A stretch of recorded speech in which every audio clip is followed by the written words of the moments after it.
ಆಮೇಲೆ ನಿನ್ನೆ ಇನ್ನೊಂದು ಹೆಮ್ಮೆ ವಿಷಯ ಆಸ್ ಎ ಕನ್ನಡಿಗ ಏನಪ್ಪಾ ಅಂದ್ರೆ ಯಶ್ ರಾಜ್ ಪೂಂಜಾ ಅವರು ನಿನ್ನೆ ಡೆಬ್ಯೂನ ಮಾಡ್ತಾರೆ. ಸಿಚುಯೇಷನ್ ನೋಡ್ಕೊಂಡು ಇವ್ರನ್ನ ಬ್ಲಡ್ ಮಾಡ್ತಾರೆ. ಉದ್ದ ಇರೋ ಒಬ್ಬ ಬೌಲರು, ನಾವು ಮಹಾರಾಜ ಟ್ರೋಫಿಲಿ ಇವ್ರು ಬೌಲಿಂಗ್ ಮಾಡಿದ್ ನೋಡಿದ್ವಿ.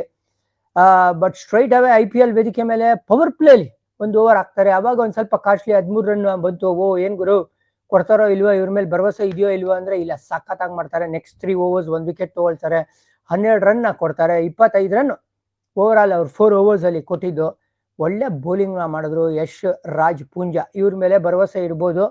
ನಾಳೆ ಗೋಯಿಂಗ್ ಫಾರ್ವರ್ಡ್ ಟರ್ನಿಂಗ್ ಟ್ರ್ಯಾಕ್ ಇದೆ, 3 ಸ್ಪಿನ್ನರ್ ಬೇಕು, ಅಥವಾ ರವಿ ಬಿಷ್ಣೋಯ್ಗೆ ಇಂಜುರಿ ಆಯ್ತು ಅಂತ ಹೇಳಿದ್ರೆ ಯಶ್ ರಾಜ್ ಪೂಂಜಾ ನಾನಿದ್ದೀನಿ ಸರ್, ತಲೆ ಕೆಡ್ಸ್ಕೊಬೇಡಿ ಅನ್ನೋ ಒಂದು ಕಾನ್ಫಿಡೆನ್ಸ್ ಕೊಟ್ಟಿದ್ದಾರೆ ಅವರ ಒಂದು ಡೆಬ್ಯೂ ಪರ್ಫಾರ್ಮೆನ್ಸ್ ಮೂಲಕ. Happy to see Karnataka players are getting more chances in IPL. Happy for Poonja. ಹೌದು ಪ್ರಜ್ವಲ್ ಅವರೇ, ನಮಗೂ ಅದೇ ಆಸೆ. ಏನ್ ಗೊತ್ತಾ, ಒಂದ್ ಕಾಲದಲ್ಲಿ ಎವ್ರಿ ಟೀಮ್ಗೂ ಬೇಕಾದಂತ ಪ್ಲೇಯರ್ ಯಾರಲ್ಲಿ ಕರ್ನಾಟಕದವ್ರು ಆಗಿದ್ರು. ಇತ್ತೀಚಿನ ದಿನಗಳಲ್ಲಿ ಸಮವಾದ ಮಿಸ್ ಔಟ್ ಆಗ್ತಾ ಇತ್ತು. ಆ ಒಂದು ಸುವರ್ಣ ದಿನಗಳು ಮತ್ತೊಮ್ಮೆ ಬರಲಿ ಅಂತ ನಮ್ಮ ಹಾರೈಕೆ.